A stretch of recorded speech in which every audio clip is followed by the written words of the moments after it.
আসসালামু আলাইকুম। ওয়ালাইকুম সালাম। প্রিয় দর্শক, আমি আপনার ঢাকা থেকে ফোনটি, মিম জি, বলছিলাম। আপনার প্রশ্নটি বলুন। আমার প্রশ্ন হচ্ছে, আমরা যে রমজান মাসে রান্না বান্না করি, এই রান্না বান্না করার সময় যে রান্নার স্মেলটা আমাদের নাকে যায়, এটাতে কি আমাদের রোজা ভেঙে যেতে পারে বা ধন্যবাদ হালকা বোন, হয়ে আপনি যেতে পারে? আপনি দেখতে থাকুন। জি জি, আরেকটি প্রশ্ন আছে, আপনার বলুন। আরেকটা প্রশ্ন হচ্ছে, আমরা বাহিরে গেলে অনেকে ধূমপান করে, তো এই ধূমপানটা কি আমাদের ক্ষতি করতে পারে, কোনোভাবে রোজাটাকে হালকা করে দিতে পারে? জি ধন্যবাদ বোন, আপনি দেখতে থাকুন, আমরা আপনার প্রশ্নের উত্তর নিয়ে আসছি। ডক্টর এবিএম হেজবুল্লাহ স্যার, আমি আপনার কাছে একটু জানতে চাই যে আপনি তো দুটো প্রশ্ন শুনলেন, যে অনেক সময় মা বোনেরা তারা যে রান্নাবান্নার কাজটি করে, সাহারি তারা প্রস্তুত করেন, তারপরে ইফতার রেডি করেন।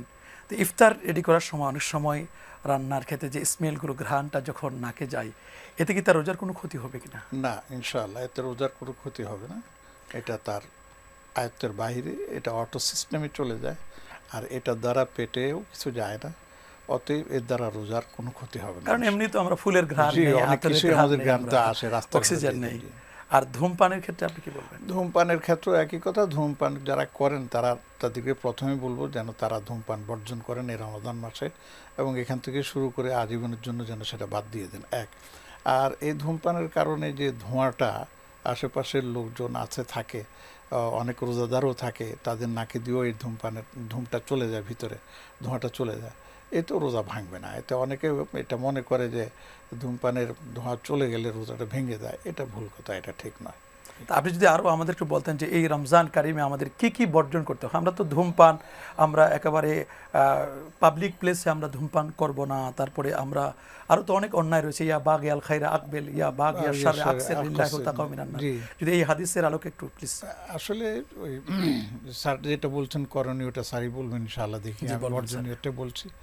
বর্জনীয়র মধ্যে প্রথম কথাই হচ্ছে যে সব ধরনের নিষেধ আল্লাহ পাক যা করেছেন, নিষেধাজ্ঞা যেগুলো আছে, এগুলোকে আমরা বর্জন করার চেষ্টা করব। এর মধ্যে এক নম্বরই হচ্ছে হারাম। হারাম বর্জন করতে হবে।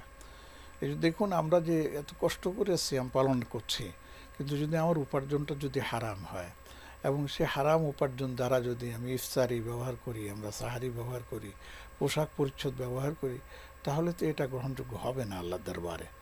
অতএব হারাম মুক্ত জীবনযাপন করার জন্য এই রমাদানকে আল্লাহ পাক দিয়েছেন যে তোমরা হারাম থেকে বেঁচে থাকার প্রশিক্ষণ গ্রহণ করো। এবং কাসবুল আহলাতু ফারিদাতুম বাদাল ফারিদাত। বাদাল ফারিদাতি, জি, এক নম্বর হলো এটা। তারপরে আরেকটা আছে যেমন নাকি মিথ্যা বর্জন করা। হাদিসের মধ্যে নবীজি বলছেন রোজাদারদের সম্পর্কে, মাল্লাম ইয়াদা আকাওয়াল আয-যুর ওয়াল আমালা বিহি ফালাইসা লিল্লাহি হাজাতান আন ইয়াদা তাআমাহু ওয়া শারাবাহু। যে মিথ্যা ছাড়তে পারলো না, মিথ্যার উপর ভিত্তি করে কর্মজীবনকে সে বাদ দিতে পারলো না, আল্লাহর কাছে তার উপবাস থাকার কোনো ইয়ে নেই, মানে বেশি এর কোনো বেনিফিট পাবে না, কোনোই পাবে না। তার দ্বারা বোঝা গেল যে আমাকে হারাম বর্জন, আপনার মিথ্যা বর্জন করতে হবে। এরপরে আরও একটা আছে যে আমরা অনেক সময় কাজকর্ম করতে গিয়ে একজন আরেকজনের সাথে তর্কে জড়িয়ে পড়ি, এবং তর্কে জড়িয়ে পড়ে আমরা অনেক সময় মানে কটু শব্দ, কটু বাক্য, মন্দ বাক্য আমরা বলে থাকি। আমি ওই শব্দ ব্যবহার করতে চাচ্ছি না, যে হোক। তো আল্লাহ রসুল সাল্লাল্লাহু আলাইহি ওয়াসাল্লাম বলেছেন, যদি তোমাদের মধ্যে এইভাবে তর্ক তোমরা জড়িয়ে পড়ো, তাহলে বলে দাও যে ভাই আমি আপনার সাথে তর্ক করতে রাজি শুধু না। এতটুকু মেসেজ দেব, ইন্নিমরুউন সাইম, আমি একজন রোজাদার। শুনবো স্যার, আপনারা খুব সুন্দর বলছেন। আর